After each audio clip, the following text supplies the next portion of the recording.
Coucou les copains, aujourd'hui une vidéo un petit peu différente parce que je vous présente mon nouveau jouet. N'hésitez pas bien sûr à vous abonner à la chaîne, le petit pouce, la cloche de notification, le grand classique.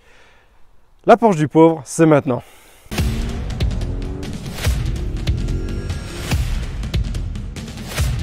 tout moment je peux mourir.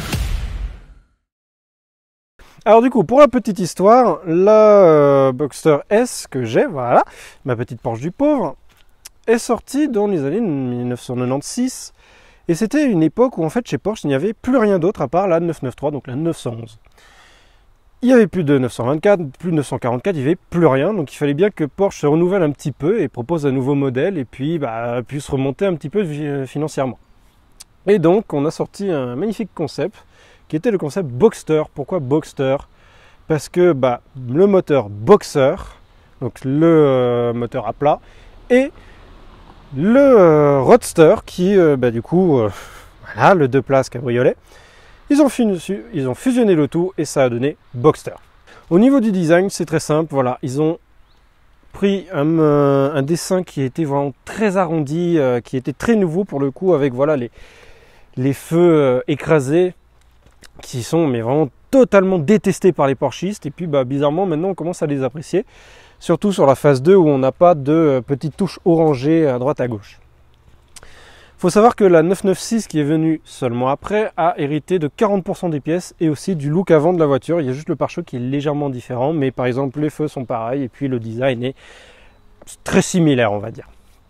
La différence qu'on a par rapport à une 911, c'est qu'on a seulement 2 places et pas un 2+2, un semblant de 2 places à l'arrière. On a seulement 2 places strictes et un moteur central arrière et pas un moteur en porte-à-faux arrière.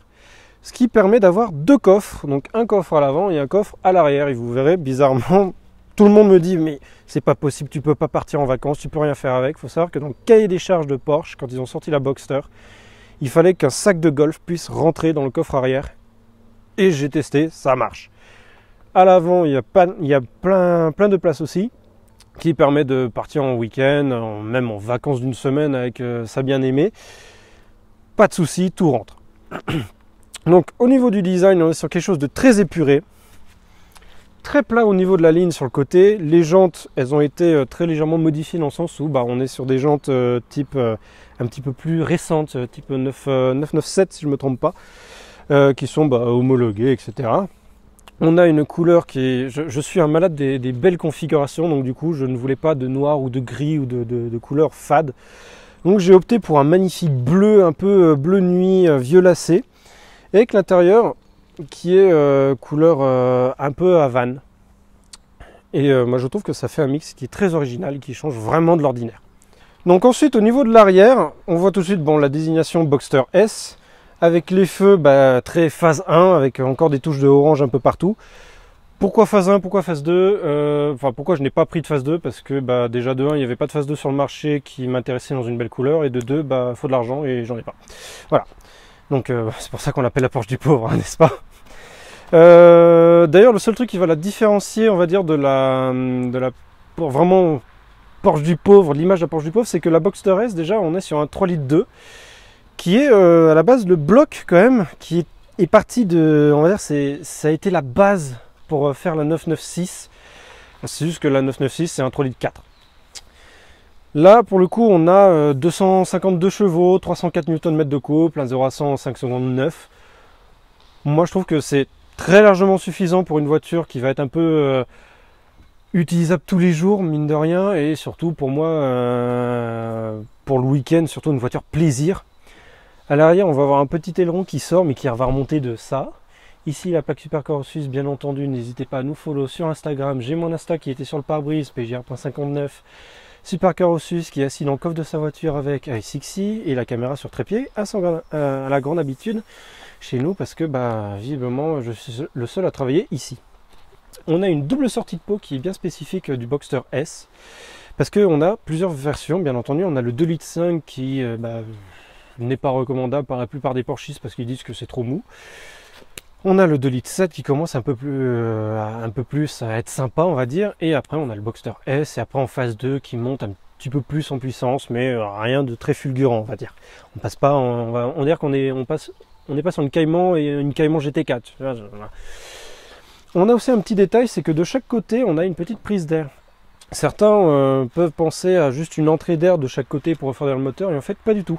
Ici, de ce côté, c'est une sortie d'air, et de l'autre côté, une entrée d'air, ce qui permet vraiment de faire circuler l'air dans tout l'habitacle du moteur, un compartiment moteur, qui permet bien sûr de bien refroidir tout ça. Il y a d'ailleurs, si vous regardez les tutos YouTube, il y a 2-3 petits propriétaires de Boxster qui s'amusent à retirer un petit espèce d'entonnoir qui est dans cette prise-là. C'est vivement déconseillable dans le sens où ça vous rajoute que 5 chevaux, donc ça sert à rien. Vous risquez de vous couper les doigts parce qu'il y a des parties en métal qui sont hyper tranchantes là-dedans. Je ne sais pas pourquoi ils sont amusés à mettre ça. Et l'eau peut rentrer dedans et tu noies ton moteur. Super. Donc je pense avoir fait un peu le tour. Je vais vous montrer la petite clé magique qui permet d'ouvrir à distance le coffre. Voilà. Magnifique. Splendide. Voilà, mais en vrai le coffre on dirait pas, il est vraiment grand, je pense qu'on peut essayer de mettre notre petit supercar suisse là-dedans. Il y a moyen qu'il rentre, je pense. Si un sac de golf rentre, lui il rentre aussi, hein. On le plie en 4, ça rentre. À l'arrière on peut claquer, à l'avant on ne peut pas. Tous les porchistes arriveront vers nous, non ne claquez pas. Bref. On va passer à la conduite et surtout à quelques petits points positifs et négatifs que j'ai déjà trouvé la voiture après environ un mois d'utilisation. Alors nous voici donc du coup au volant de ma petite Schtroumpf mobile. C'est voilà, on dit que c'est la Porsche du pauvre, c'est la mal aimée, etc. Mais je me bats avec tout le monde pour dire que c'est néanmoins une vraie Porsche parce que déjà voilà, on a le bloc moteur qui a servi de base à la 911, 996. Et en plus de ça, voilà, on a un 6 rap à plat. On a des performances qui sont très correctes et on a surtout une agilité qui, c'est du Porsche quoi. On regarde, on fait vraiment on a le pont vraiment entre les anciennes Porsche et les modernes, dans le sens où vraiment on a toujours cet esprit, cette âme de vieille voiture, parce que elle a quand même 25 ans, voilà, elle a mon âge. Et en plus de ça, elle commence déjà, c'était les premières Porsche à avoir vraiment l'ABS, le SP, etc. Et puis surtout au niveau de la sonorité, on n'est pas sur un 4 cylindres, on est sur vraiment une sonorité Porsche quoi. Voilà. Quand on regarde la vidéo de Car Throttle qui parlait de la 718 Cayman en 4 cylindres, tout le monde, il disait que ça faisait le bruit d'une Subaru. Là on a vraiment le bruit d'une vraie Porsche quoi. Vous inquiétez pas, on va vous mettre le bruit juste après, quand on va commencer à faire des petits tours à droite à gauche dans les petites routes sinueuses. Je vais vous montrer que c'est vraiment une voiture très sympa. En attendant, voilà, on n'a pas de mode sport, on n'a pas de mode confort. C'est ce que j'aime sur ce genre de voiture là, parce que t'as pas besoin d'un bouton pour dire je suis en sport ou en confort. Ça dépend du conducteur. Voilà, il n'y a pas de blabla non. C'est vraiment toi qui décides quand est-ce que c'est sport. On a un volant 3 branches. Alors voilà, je reviens là tout de suite au point qui va fâcher tout le monde. J'ai pris une boîte auto, la boîte Tiptronic et pas la boîte méca à 6 rapports. Là c'est une 5 rapports qui fait que ça consomme plus. D'après The Perf, Wikipédia, ce que tu veux, elle consomme 10 litres 7 en moyenne. En réalité elle a 12 litres et je fais vraiment le maximum pour lever le pied. Et quand tu conduis un petit peu plus fort, sans être un animal non plus, tu consommes dans les 14-15 litres. C'est le problème, mais voilà, c'est une Porsche, donc ça consomme, c'est normal. Surtout une Porsche de 25 ans. Clé à gauche, grand classique, hein, alors, soit déparlement, soit économise du câble, chacun a sa version. Donc volant 3 branches avec les petits boutons plus-moins Tiptronic. On a aussi le volant 4 branches qui existe sur la 2.5, 2.7, c'est une option le 3 branches. Honnêtement, le 4 branches, je le trouve moche. Donc, mon achat dépendait aussi du volant 3 branches. Si je veux le 4 branches, c'était même pas la peine.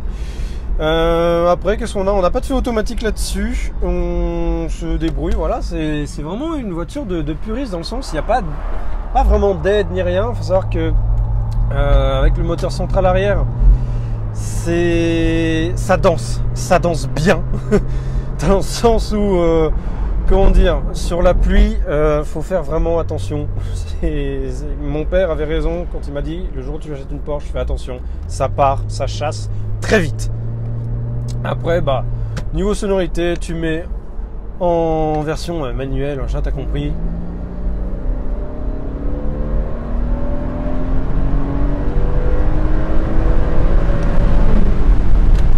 Voilà, on on a un moteur atmosphérique, donc du coup tout se passe très haut dans les tours. Ça monte jusqu'à 7000 tours minute. Moi je trouve ça fabuleux parce que c'est là qu'on commence vraiment à prendre du plaisir. Et après c'est vrai que niveau sonorité on n'est pas très fort. Ça reste une voiture conduisible tous les jours. Elle va pas te casser les oreilles, mais je pense que ça manque un petit peu parce que voilà, c'est une voiture, tu roules, t'es décapoté, il fait beau, ni trop chaud ni trop froid, t'es très bien et puis bah t'as envie d'un peu de sonorité en plus quand même. Donc je pense que je vais peut-être passer sur un échappement un petit peu plus brillant, pas abusif non plus, un truc de légal, homologué, tout ce qui va bien, nickel. Après niveau agilité, moi je trouve qu'on est vraiment très bien. C'est une voiture, tu ressens bien dans la direction, comment elle se comporte, c'est vraiment, c'est une bonne voiture. Tu ressens, tu fais corps avec la voiture et ça c'est génial. La direction n'est pas floue. Niveau suspension c'est sec mais pas trop. Ça reste quand même confortable. Et puis moi je suis le premier à me plaindre, j'ai roulé en classe S, c'est cette voiture qui la remplace. J'ai roulé en classe S, je ne supportais pas les bosses, les machins, voilà. Donc classe S, confort, machin, je suis passé à ça, en vrai c'est beaucoup plus agréable. Voilà, j'ai ma petite tigette, truc, c'est pas grave, voilà. C'est parti, on va se faire plaisir sur une petite route. Ah aussi, petit détail, on n'est pas sur des voitures modernes, mais on a un léger petit pop and bang, on va dire, une petite pétarade, on les entend très légèrement, mais c'est vraiment jouissif.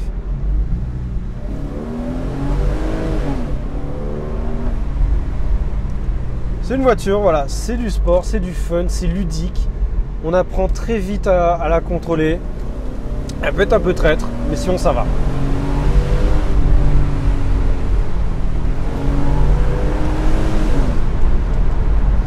Et on a ce bruit, on reconnaît Flat 6.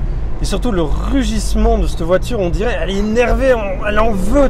On va dire, oh, c'est génial ce truc, j'adore. C'est vraiment un pur plaisir de conduire cette voiture. L'autonomie 500 km grand maximum, hein, sinon laisse tomber. J'ai pris avec des sièges chauffants, j'ai pris quand même 2-3 petites options. J'ai pas le tempomat, j'ai pas l'autonomie que ça affiche, donc c'est-à-dire que je la calcule vraiment à l'ancienne. Mais voilà, c'est une voiture plaisir, je m'amuse vraiment avec. Je peux vraiment la conduire tous les jours et prendre mon pied avec, c'est incroyable. Ça, c'est Porsche a sorti ça, c'est pour le plaisir quoi. Regardez le sourire que j'ai, j'arrive toujours pas à réaliser. À l'aube de mes 25 ans, j'achète une Porsche, la Porsche du pauvre, certes, mais ça reste une vraie Porsche, moi je trouve, c'est vraiment... c'est vraiment fabuleux quoi. Et puis... voilà, on va partir un petit peu sur les points positifs et négatifs de cette voiture. Bah déjà, premièrement, l'agilité. Parce que même si c'est la Porsche du pauvre, ici et patati et patata, c'est une excellente voiture. Elle réagit bien, la boîte, mine de rien, elle est bien. C'est, voilà, moi je la trouve très bien. Qu'est-ce qu'on a d'autre comme point positif? On a des grands coffres. Donc coffre à l'avant, coffre à l'arrière. Sur la 911, c'est vrai qu'on va avoir de la place à l'arrière sur la banquette arrière qui ne sert à rien clairement à part juste mettre des petites affaires. Là on a un coffre à l'avant, un coffre à l'arrière. Tu peux mettre tes bagages, tu peux mettre tes affaires pour faire les courses. Les mets surtout pas derrière, sinon si tu mets des fromages, des trucs, ça va finir, c'est une fondue le truc. Il fait très chaud derrière parce que le moteur il est là, il est juste là le moteur. Ensuite, on a le rapport qui a été pris qui est incroyable. C'est une voiture, il faut vraiment pas hésiter à saisir l'opportunité parce que c'est des prix qui commencent à augmenter beaucoup trop, dans le sens où avant tu trouvais une Boxster dans les moins de 10 000. Moi j'ai eu de la chance, j'ai eu un prix très bas, mais la cote elle est dans les 17 000 pour une Boxster S. Là elle a 134 000 km. Ça commence à picoter niveau tarif si tu veux vraiment une petite, va te faire plaisir. Un autre point positif, ça va être voilà, le côté un petit peu ancienne de la voiture. Écoutez les pétarades, je ne sais pas si on les entendra, je ne suis pas sûr mais j'espère. à la lame d'une ancienne avec quand même les sécurités d'une moderne. Je vous invite à regarder la vidéo on avait fait sur la 993 parce qu'elle représente vraiment l'entre-deux entre ancienne et moderne. Mais celle-là, on va dire qu'elle fait un petit peu plus côté moderne. On reprend un design qui est voilà, début année, fin année 90, début année 2000. Voilà, on a un design qui est un petit peu plus rond, etc. Mais on reconnaît vraiment l'esprit Porsche d'avant et ça, c'est génial. Après, on va avoir en dernier point positif, pour moi, la sonorité. Parce que voilà, quand on est, je mets en 2, je mets en 1, en dessous de 4000 tours, on n'entend pas grand chose. C'est vrai, mais à partir de 4000 tours,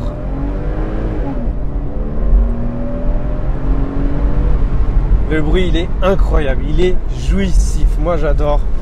À chaque fois, je démarre la voiture le matin, on dirait pas, mais on roule calmement et tout, mais dès que je dépasse les 4000 tours, c'est un plaisir, un pur plaisir.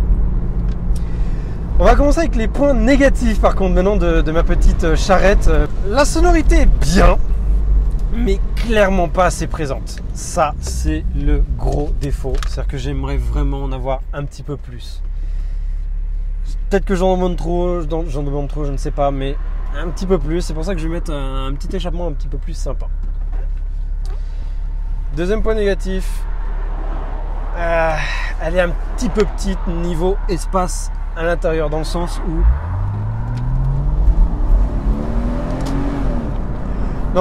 où malheureusement la voiture, je suis quelqu'un qui est assez grand, je suis 1m83. Bon, je suis pas GMK 2m10, 200 kg, non, mais je suis pas un nain non plus. Mais voilà, je suis un petit peu à l'étroit et mes genoux me font un peu mal au bout de 300 km. Ça commence à être un peu désagréable. Je remets en auto comme ça, c'est plus agréable. Ensuite, quand on a la capote, la visibilité est horrible. Dans le sens où j'ai toute la capote qui vient jusqu'ici. Et tu veux regarder tes angles morts, ce n'est pas la peine d'insister. Voilà, tu ne vois rien du tout. C'est horrible. Bref. Après ça, tu décapotes, c'est fait pour. Voilà. Quatrième point négatif. Elle surchauffe très très vite.